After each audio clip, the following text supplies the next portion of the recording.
Welcome back everyone. Thanks for joining for this pyramid tutorial. So as you can see, I already have my 18 gauge wire cut. I have two pieces right here that are 56 centimeters in length. So if you watch my calculation video, which I highly really recommend watching it so you can come up with your own dimensions. It's a very easy step-by-step guide that I put together for you. But if you saw in that video, I calculated my needs for this pyramid and it came up to 55.8 for the lengths of per strand. I just rounded it up just to make it easier. So the first thing that you're going to want to do is to separate or bend off 2 centimeters for the little curly Q up at the top. If you don't want to do that curly Q, that is perfectly fine. Disregard, or if you want to do another shape, you can do that. But make sure you're leaving 2 centimeters left untouched. So here I measured it out and then I bent it just so I made a distinction of this is a piece that's going to be left alone while measuring all the sides, the side lengths. So the first side length we're going to be measuring is one of the face sides. So from the calculation video, you've seen that I calculated 10.4 centimeters for my first side. So that is what I'm going to measure once I finish straightening out my wire. And again, this part is really important as you're going along. Just make sure you're just doing a little bit of shifting to get it as straight as possible. So here I'm measuring out the 10.4 centimeters. And definitely make sure you're taking your time. Double checking, triple checking if you need to, but you want to be as exact as possible for this pyramid so you don't have any weird looking sides or mismatched sides. So for my base, from the calculations, I had measured or calculated 7.1 centimeters, so that's what I'm measuring here for the base. I'm bending it up to do my last side for my first face of the 4-faced pyramid. So here, and I'll be doing another one of 10.4 centimeters in length.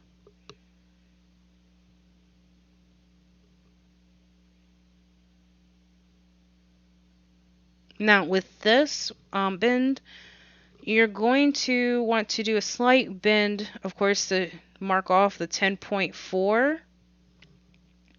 But you'll see that you kind of want to do this bend at an angle as well, and that's because the second face of your pyramid, it doesn't go right next to the first face. It goes perpendicular or reflective on the other side.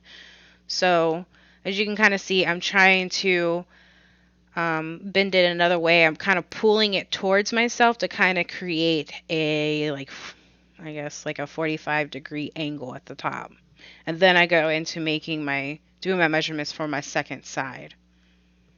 And you'll see it'll click a lot better once you see that when I start putting it together why I did it the way I did. But anyways, yeah, you do your other side. You're going to do the second base, which is 7.1 centimeters.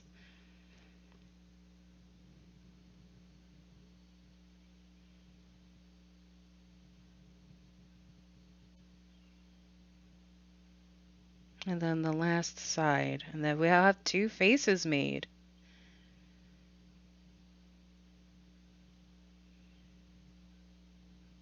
And here, take your time as you're doing this.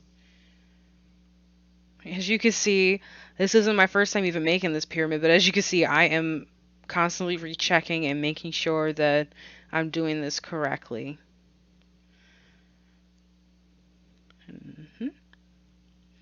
And there you go. And you see right there how I'm holding it? So you want them to be across from each other, the faces. And there's a method to that madness that you'll see coming up. So I'm going to go ahead and make the other 2 faces. I'm going to speed it up a little bit so we can get through this a little faster.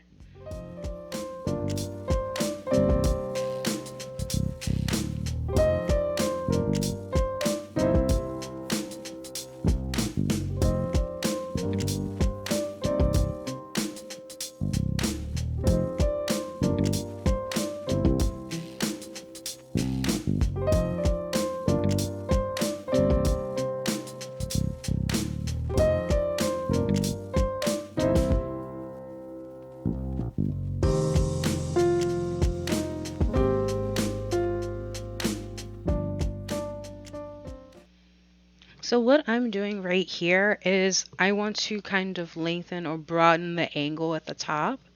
So what I'm doing here is I'm placing one of the faces of the pyramid side on the table, and I'm putting a finger up towards the top of the pyramid, the top angle corner. And I take my other hand, which my right hand I'm doing, and I'm pulling the other side away from me. And that's to try and widen that angle up top.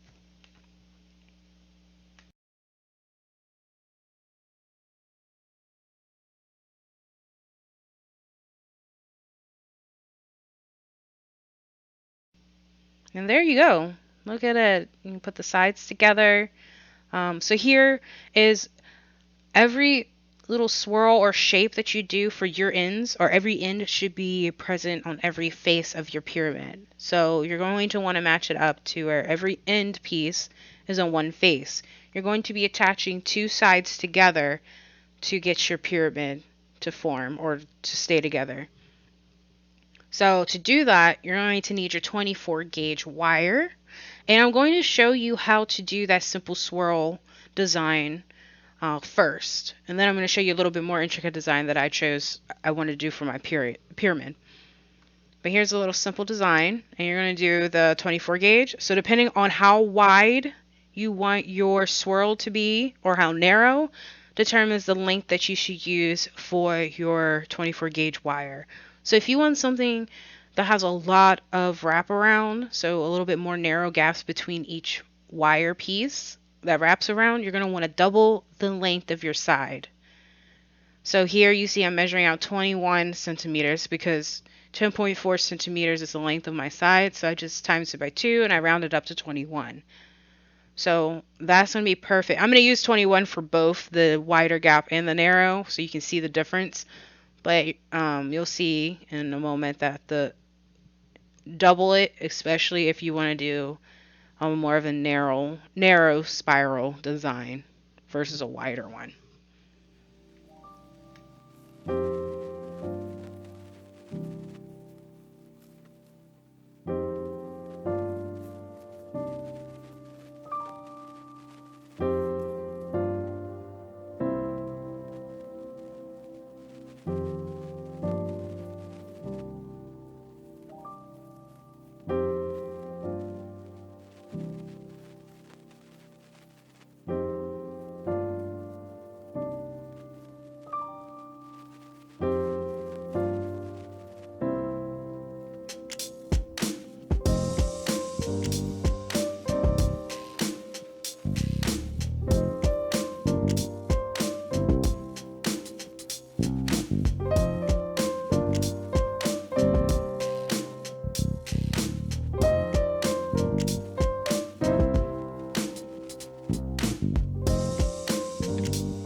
All right, so you see here I have both the spiral designs done. So the one on the left is wider. So you don't need as much wire if you choose to do a wider one. As you can see, I had some leftover, so you probably could get by doing like 1.5 times the length versus the more narrow one on the right. It's definitely, I used double the length of the side for the wire of that one. So it really depends on if you choose to do this type of design. It depends on what type of gaps you want. Both are really pretty in general, and as you can see, it's pretty solid with the holding the pyramid together too.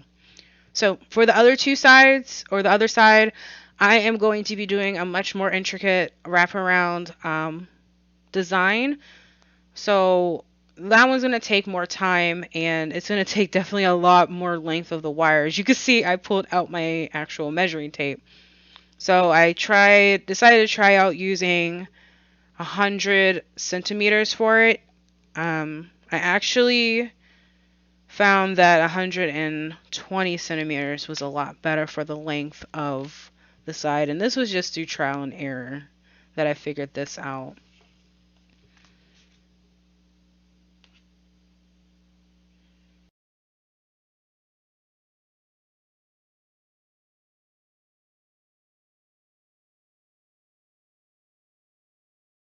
Okay, so you see how I separated the sides of the pyramid? So with the design that I'm doing, I am doing 4 tightly wound wraparounds on one piece of the side of the pyramid, as you can see here. I'm pushing it down as I'm making my loops around. And bear in mind when you're using an extra long piece of wire like one I'm using, you can see it kind of gets stuck on everything. So just take your time and enjoy the process. Don't try and be quick with it. Just take your time. So I think that's the 3rd wraparound. See, it just gets stuck on everything.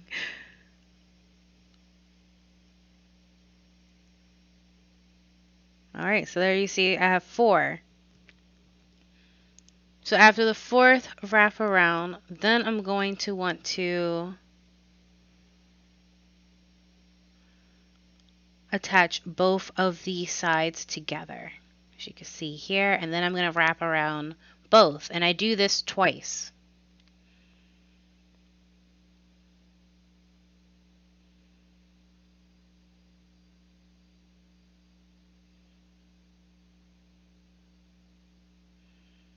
And then after that second one is finished, as you can see here, I did 2. I'm going to go back to wrapping it around the one another 4 times. And the whole time you're doing this, if you choose to do this design or this type of technique, just as you're wrapping around, make sure you're always pushing the wires together back down. You'll see me doing that a lot periodically while I'm doing these wraparounds. You see me doing it there. I'm pushing it down. You want it to fit snug.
Okay, so here you see I ended up doing all the sides with the pattern that I wanted, and I am at the tail end of it. So I wanted to show you what it looks like when you're doing the top. So you want the design to go as far up as possible. And this is where these pliers will definitely come in handy. It'll help you out with pushing the wires down as you see there and getting the wire strung through the little tight crevices and just being able to pull it tightly. So here I am done. I'm trying to figure out the best angle to get in there and cut. So these wire cutters are flush wire cutters. They are a lot smaller than the typical traditional ones and allow you to fit in the crevices pretty easily. But there, I'm done with all the sides. And I'm just doing a little bit of straightening, cleaning up, but look at it. Isn't it gorgeous? And it's really solid. For the last piece of this is a little securing weave that we're going to do at the top. So we take a piece of wire that's left over and we're going to use it to do a weaving motion at the top. So you're going to do over, under, over, under. And you're going to do it twice around the top, and that's all you need.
The securing weave is done. So as you can see, you can barely even tell it's there. And that's just to add some extra stabilizing to the pyramid to make sure the sides don't move. As you can see, I'm tugging and nothing's happening, no movement. So this pyramid was made for the peach selenite slab that I'm grabbing here. And you can see it fits over it pretty nicely. And this peach selenite slab, or this whole tutorial I put together, was so that I can make my peach selenite crystal charging station. And it looks wonderful. It's a very gorgeous piece. I'm so excited right now.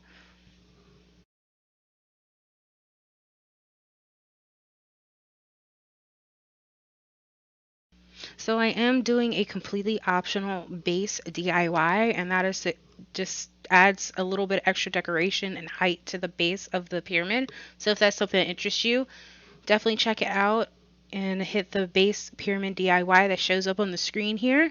And thank you so much for watching my DIY. If you like this DIY, you like this content, please give me a thumbs up and hit the subscribe and notification bell. And I'll see you in the next video. Goodbye.